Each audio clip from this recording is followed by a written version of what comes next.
Hey guys, welcome back to another episode of Apocalypse Rising 2. This episode is nothing special, it's just going to be a part 2 to my tips and tricks video, and I'm here in Shots Goodness. I'm just going to be going over some things that I missed in the first video, so yeah, let's just get straight into it. Just another small note, not to alert anybody, but my channel is going to be going through some, I guess, small renovations in the near future. Don't worry, I'm just still going to be the same person. I'm just going to be changing my username and maybe a couple of other things on my channel. I know this video is meant for tips and tricks. It's just going to be very informative on just, what's going to be happening in the near future. Oh, wait, Xavier, hold on. I'm trying to thank you all so much for 70 subscribers. I didn't think I'd actually get this far, but I'm really happy to see I did. Now we're just on that final stretch to 100 subscribers. Dude, please share this video to all your friends and tell them to subscribe. I'd really appreciate it. And if you're here and you're not subscribed, please feel free to subscribe to my YouTube channel. I post amazing content 2 times a week. And yeah, that's it. Xavier, be sure to edit this in. All right, let's get into it for sure.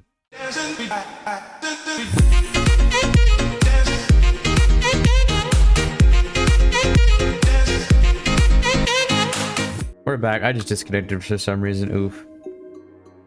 So the first thing we're going to be going over is cover. Cover is a very important ally when it comes to combat. If I'm getting shot at in combat, it's always good to find cover. Cover provides protection against bullets so you can be hit. Cover is also good for buying some time so you can properly heal. For example, a while ago they added a lot of trees and more rocks to the terrain, so now we can have proper cover if in combat. So another problem I see a lot of Freshies doing is running in the open just like this. You see how there's just so much areas like that. See, I'm getting shot at. But do you see how I'm just right in the open and it's just so easy for somebody to see me? Okay, well there's a guy in a car. Hold up, I'm about to take care of him real quick.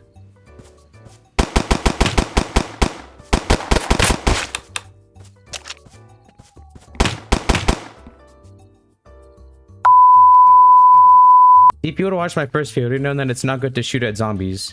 Another thing I see a lot of Freshie players doing is swimming out in just the middle of nowhere. These areas are mostly populated with boats, and now that you can die to boats, it's very bad to swim in this area. Areas like this, and this, you can be killed by, it's just really populated with boats, you know what I mean? Also, because people can be on land and can shoot at you, it's always smart to stay next to the shore just in case you do get shot at. So it's just easier to get out of the water and run a cover right away. If you decide to make a swim from here all the way over to Salem, then I suggest you make it swiftly and safely. It's preferable to actually do it in the nighttime just because you can't be seen as easily, so it's just more preferred at night. Another thing I have to add is definitely look out for zombies. As you can see here, I was swimming and I saw zombies here already. And I actually just made a mistake of killing a zombie, so now that if there is somebody here, they know I'm here because I killed the zombie and they must have heard it. Especially places like Ashland and Naval, it's always smart to stay hidden and to be stealthy when you know that there are players nearby. Sometimes it's smart to even take some time just to sit down in a quiet area and listen out for zombies, footsteps, and gunshots. But really, this just all depends on your playing style.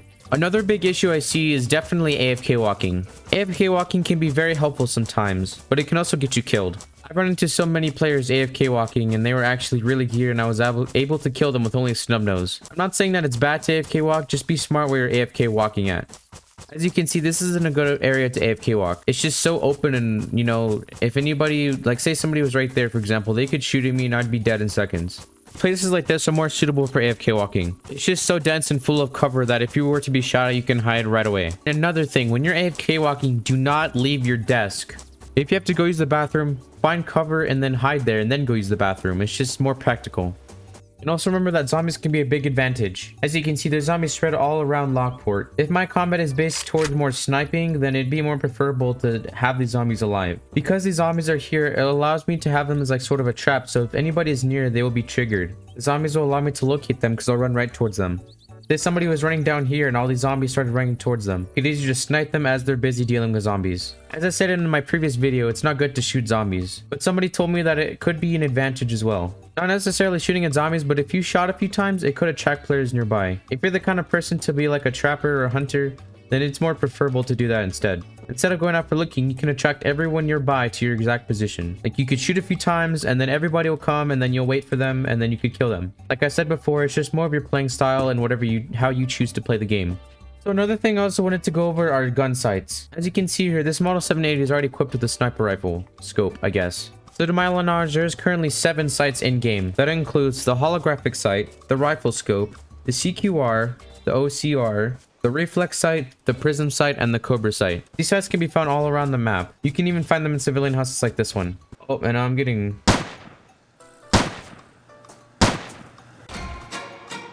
Well... Well, that's strange. I was clearly shooting at his head. Oh well. This brings me to the next part of my tips and tricks. As you know, over time, dying and dying over and over, it gets you pretty upset. Especially when it's something stupid like a freshie or a zombie.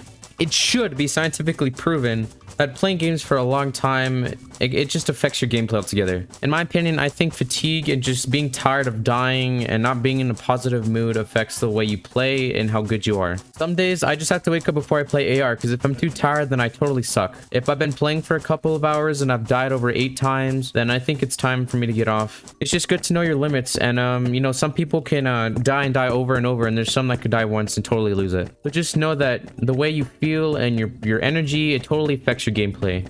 I'm not saying it's like this for everyone, but I'm sure for a majority of people it is. If you are this way, just take some time to go take a break, maybe go eat something or go use the bathroom. Just do something to get your mind off of Apoc for a while.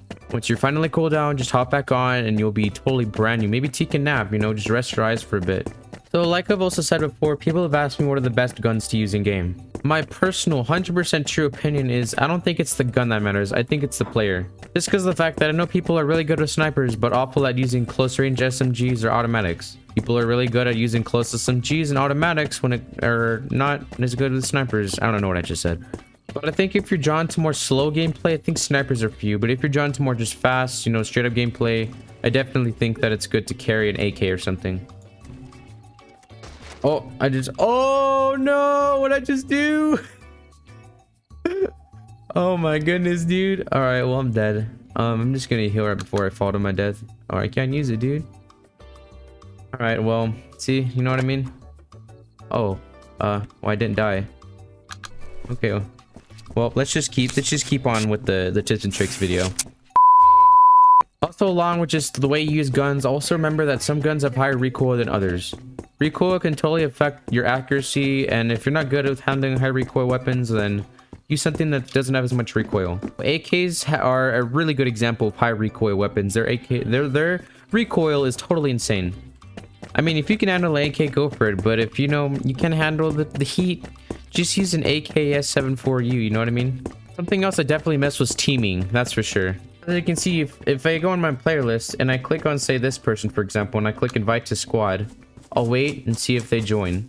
This person was actually kind enough to join my squad. As soon as you join a squad, or if you don't have Discord and you can't call each other, always, you know, use this squad chat up here to message each other. The reason why it's good to use squad chat is because it's more confidential from everybody else in the server. As you can see, this area chat, that's for people around you, and global chat is for people that are in the whole game. I'm gonna message this person something real quick. Now I just wait for the reply. As you can see, they replied, and I think AR2 teaming is a very good way to make friends and to get to know more people on the dual point interactive server. If you have Discord, I would highly suggest joining the server. I'll have a link in my description. A lot of people are active during the day, and you can meet a lot of new people. So it's really good to be a good sport in this game, and also to support the, you know, just support the community and be very kind to everyone. There are some people, though, that are a bit salty towards your good attitude, but it's always good, you know, just to stay bright. Don't be salty all the time, you know what I mean? Another thing I want to talk about is definitely your gun stats.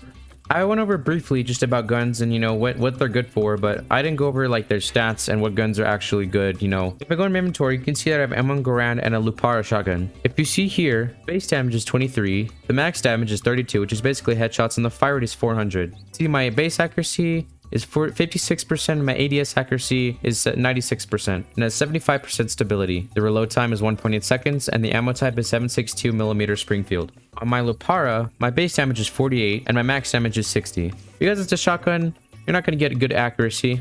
The fire rate is decent at 400. If you're wondering why I switched up my stun list for the Lupara, you'll see why.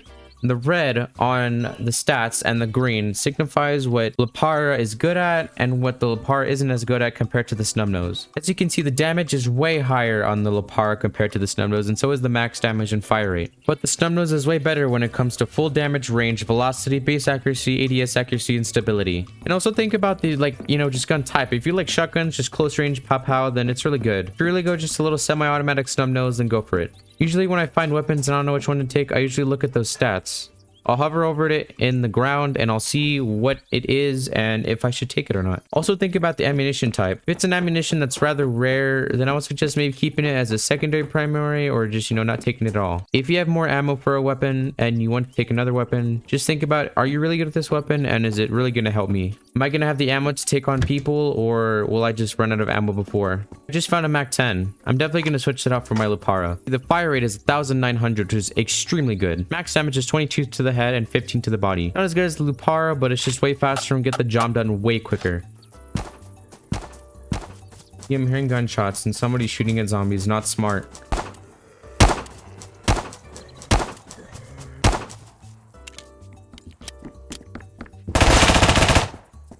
Ooh, that was okay. As you can see, this person wasn't being very smart and they just sacrificed their duffel bag for it. I'm finna kill you.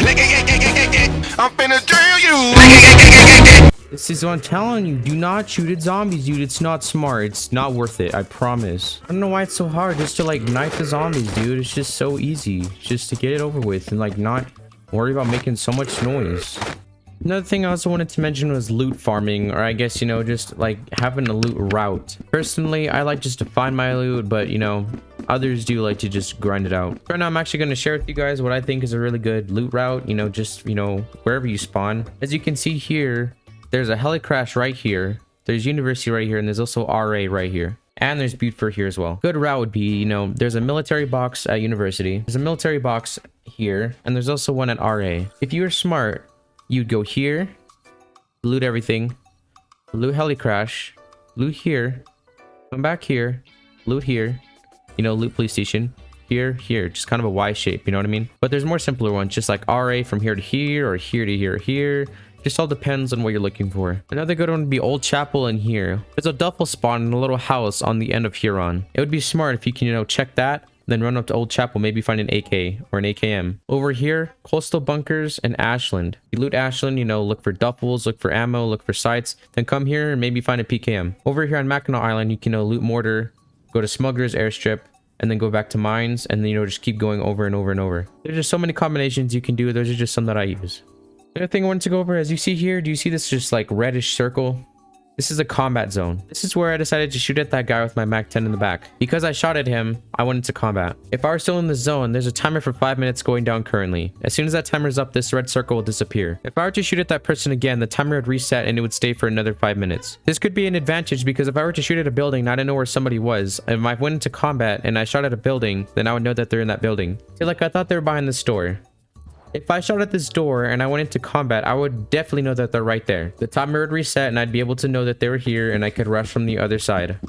You're just kind of making something like combat, you know, like an advantage, you know? It's just so much easier and just, it helps out a lot. Knowing these small tips and tricks, you know, will definitely improve the way you play the game. It'll give you a new sight on the game, you know, it just becomes so much easier, I promise. All this knowledge that I've just given you, I've, you know, taken about 3 years to develop, and it's helped me out a lot. And I've learned a lot of lessons. Well, my headphones just died, so I can't even hear what I'm saying, but thank you guys for watching so much. I really appreciate that you decided to click on this video. I hope you learned something. You know, I really tried at this one. I'm really sorry I missed all this stuff in the first one. But if you did learn something, please feel free to like this video and subscribe to my YouTube channel. I usually post 2 times a week. You know, I just post Apoc content. I'm starting to move on to other content as well. Maybe you can share it to some friends on a Discord channel or anything like that. And also feel free to join the Dual Point Interactive Discord channel and my Discord channel. Link will be in the description. All right, in those last words, I hope you guys have a great rest of your day, and yeah, see you later.